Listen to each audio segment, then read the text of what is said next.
Hello and welcome to Audiobook Reviews. This is part two of the review of the Lightbringer series by Brent Weeks.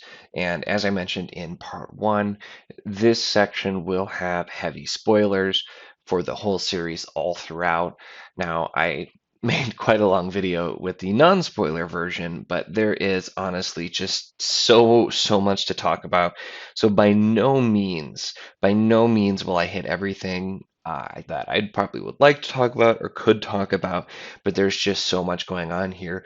Really, what I'm going to focus on is some more specific pieces that either hit really well with me or kind of missed the mark with me all throughout, and just other things I liked in more details in this spoiler setting.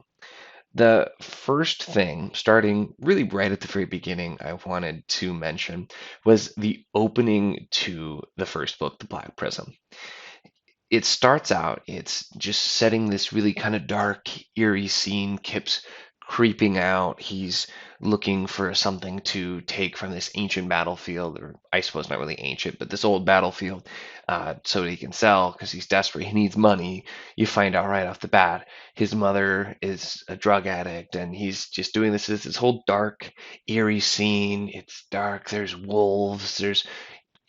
And after all this buildup, you have the line, it's the kind of night that makes you want to shit your pants.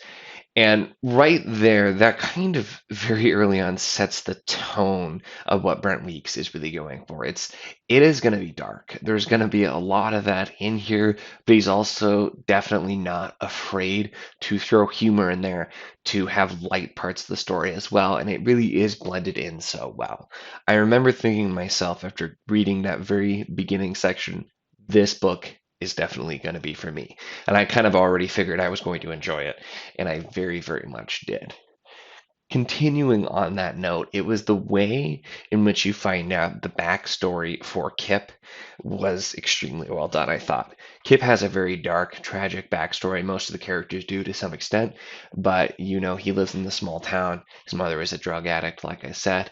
He feels very much that she doesn't love or care for him. You get little glimpses of these things that have happened. The recurring one is his memory to being locked in a cupboard and there being rats.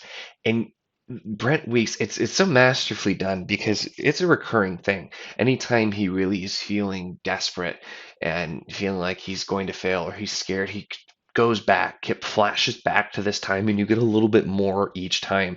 And it's not until in later books that you really get the full story about the fact that his mother was mad at him, locked him for days in a cupboard, and these rats were all around him, biting and gnawing him. And at first he tried to kill them. He was terrified, and then just kind of gave up. And still to this day has scars from where rats bit him while he was locked in there for days.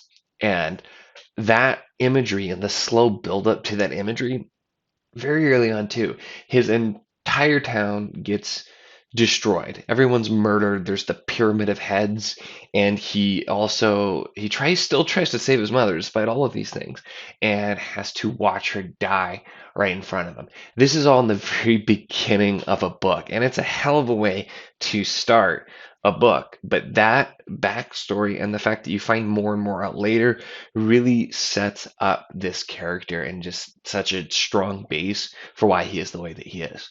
Going on to, you see so much transformation where even though he still thinks of himself as that pathetic fat kid, he slowly grows into himself. He becomes a leader without even really realizing it later on, and slowly starts to realize that, hey, I might have my problems, but I actually am strong. I know what I'm doing, and I can possibly be the Lightbringer later along as well, and leading armies. And the transformation of Kip is just such a huge one.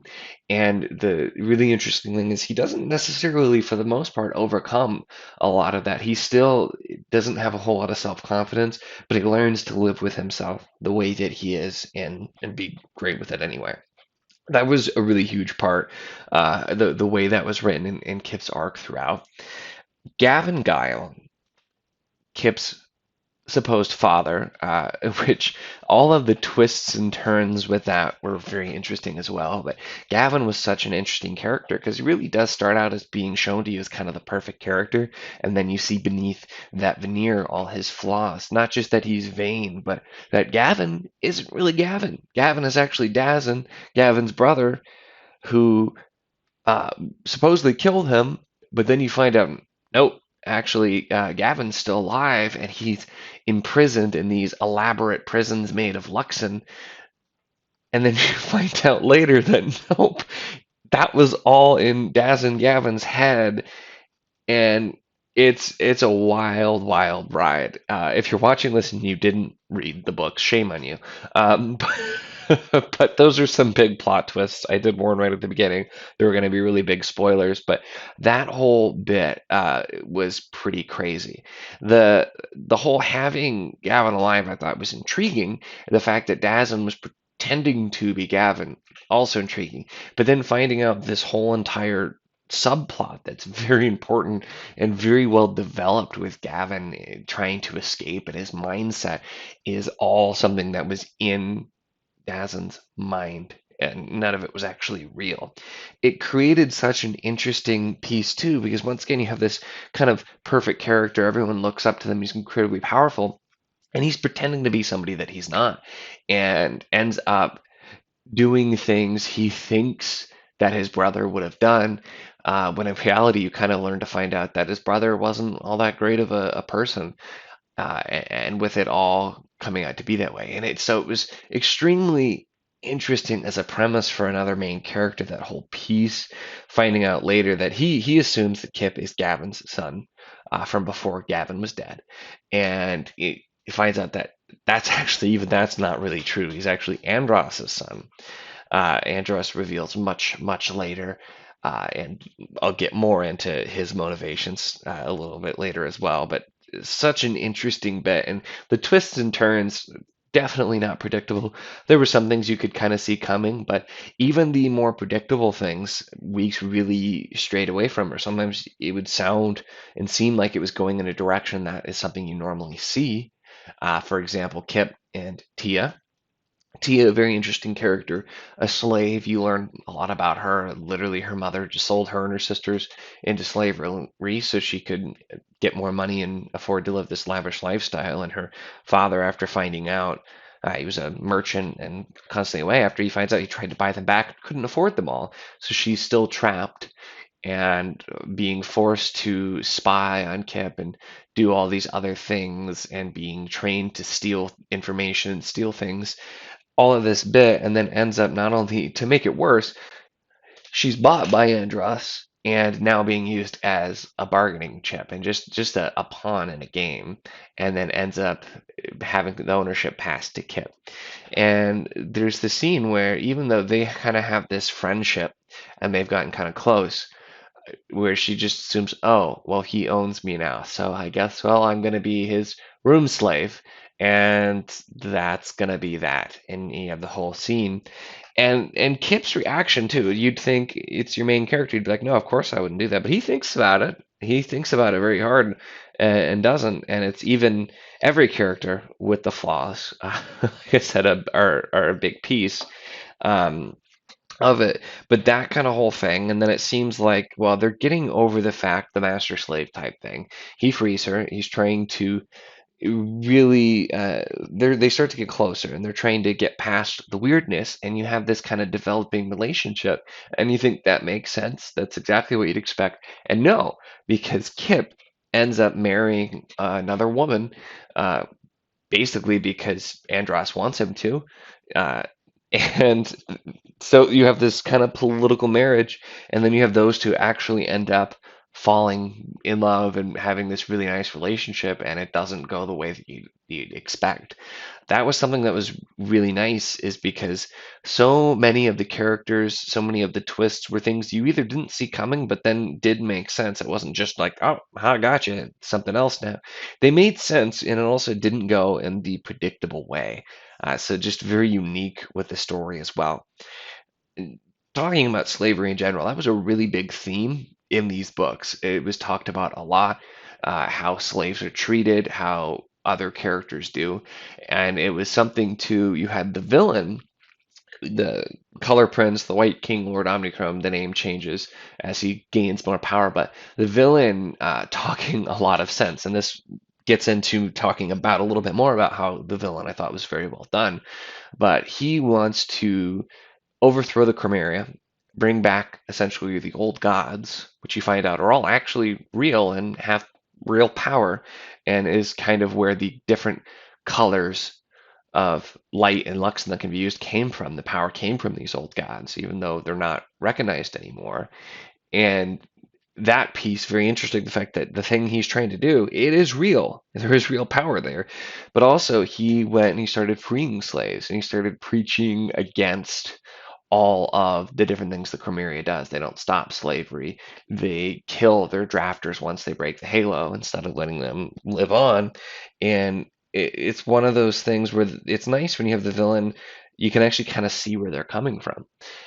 You find out a lot of dark secrets and things about the Chromeria, different things that they do to stay in power, where it is, important for them to kill drafters when they do the freeing and kill the drafters that have broken the Halo or about to. The fact that most prisms, you find out, get their power by killing other drafters and taking their power with the blinding knife to get them as well. So there's a lot of dark things there too, and that's what this person's railing against. And you're really kind of stuck where most of your characters on one side, but this villain actually is coming from a place that's not just complete terror and evil. They have reasons. That does bring me to the first thing I'll talk about that I really wasn't a big fan of, and that was the character of Liv Danavis. Liv ends up being swayed to go over to the White King's side, essentially. Uh, she goes over and thinks a lot of the things do make sense, does not even as, just pretending. She ends up actually being swayed to his ideals and ends up becoming essentially the avatar of the super violet god later on as well. But I really just felt the character, it was kind of a waste. We spent a lot of screen time on Liv and not a lot really happened, especially not a lot that was super important. Leading up to the final scenes, it seemed like she was going to be more important and then just kind of wasn't. And she dies, and it's not really that big of a deal. I just felt like I don't know what specifically, but I felt like something more could have been done with the character of Liv. So that was one thing that I really wasn't a huge fan of specifically. Um, Other pieces, and I'm trying to not go on too long about any one thing, keeping in mind how long the video is going to be already. But the other kind of currents going on, I did find very interesting. I just mentioned how the old gods being real, the fact that there were more colors than are normally talked about, the Order of the Broken Eye, also coming from a spot where the Order of the Broken Eye was formed at basically the same time that this huge religion, the Chromeria, follows is, and they have a completely different view of events. Now, granted, they're a team of assassins, but even this team of assassins, the reason they do what they do is to bring back the time of before, kind of as well. So you have these different factions, and they're fighting for different things. No side necessarily has a better reasoning than the others, really. You still you end up, of course, rooting for the heroes with Chromeria, but I think that goes back to show you how well that they're written, because Weeks doesn't try to say these people are bad and you shouldn't like them because they're bad. There's like, these people are the villains, but here's why they might not be that bad, and you have to decide that, no, I'm going to choose this side. But does a lot to it. They definitely are villains. There are things they do that are bad, but there are things that all the heroes do that are pretty bad too. And that's just such an interesting way to write, and something I really enjoyed about the series. But with the other gods, the Order of the Broken Eye, having Tia infiltrate the Order of the Broken Eye, learn more about them, and then finding out that the character who is the backbone of the Blackguard, that guard force, the incredibly powerful, well-trained fighters, the leader, Commander Iron Fist, who is looked at as just basically, he seems to be one of the only people who is like at the 100% good spectrum. He is so on track for where he's supposed to be. He is trying, he's so disciplined, he cares. find out he's been in the Order of the Broken Eye the whole time.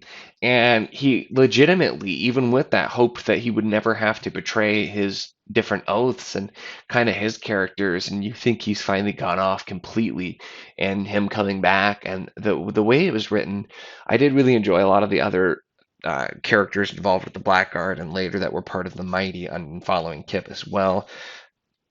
Can't get into everybody though within a reasonable amount of time, so I'm gonna still kind of skip over some other different pieces as well.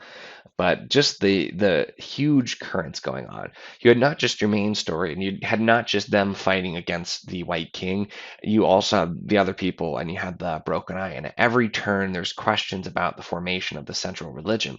You have Gavin, who's the leader of the central religion, and even he doesn't really believe in it. So made it extremely, extremely interesting as well. Now I want to, at this point, get more into the ending. So I've been pretty free with spoilers up until this point, as you were warned. This is going to get into complete spoilers for the very end of the book as well, and my thoughts on them. So I guess a secondary warning.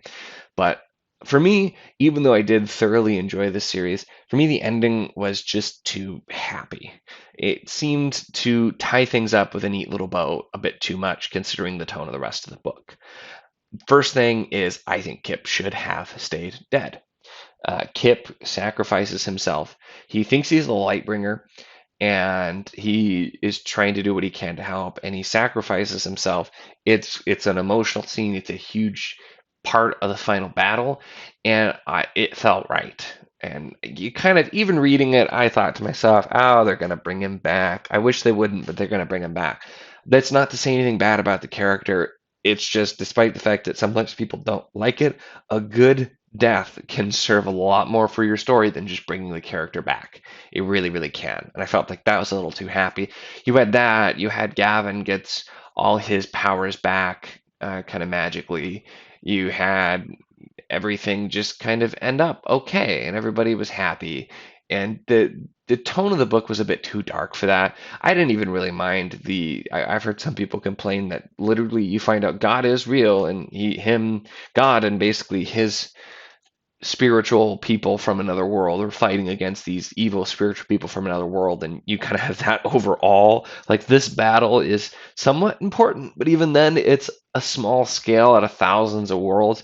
I thought that was really interesting in the way that that was done, and you get the idea that with all of these other people, even though you have literal God at that point, maybe not omnipotent, maybe not able to completely stop everything, and still needs these characters to do something. So I was okay with that. But then at the end, just kind of ending everything, everything's happy. I didn't really think that fit the tone. I think you could have ended it, had Kip still be dead, had looking at then Tysus, his wife, look at how she's going to do, and probably her involvement with the surviving Mighty as well, with having it. You did Tia got still a pretty dark ending, which I thought fit a little bit.